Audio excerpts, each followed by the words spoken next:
If you're going to justify why the Wired Brain Coffee Company, or any other company for that matter, should pay to upgrade to the vSphere distributed switch, you should be able to differentiate between the standard and the distributed switch.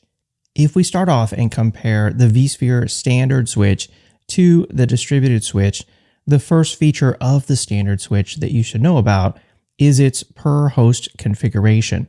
This isn't necessarily a feature. This is probably more of a negative in the sense that the standard switch is configured on a per host basis.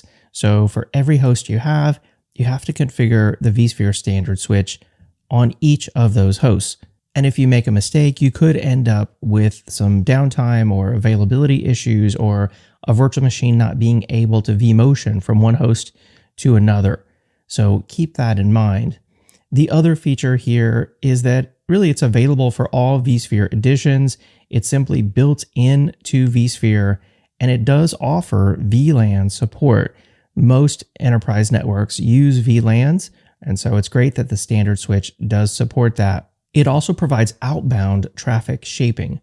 That means as traffic is going out of the switch to the uplink, you can shape that traffic.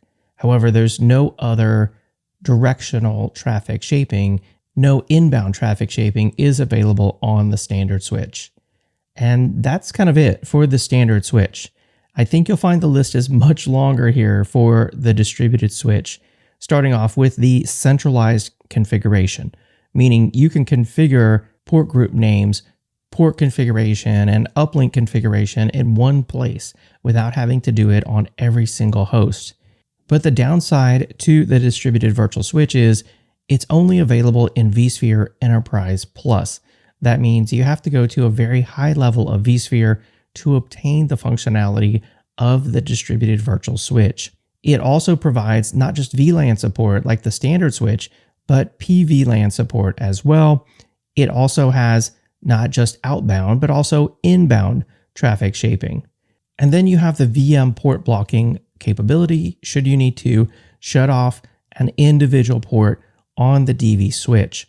Moving on, there's load-based teaming, where you can configure multiple uplinks together as a team to provide higher performance and availability.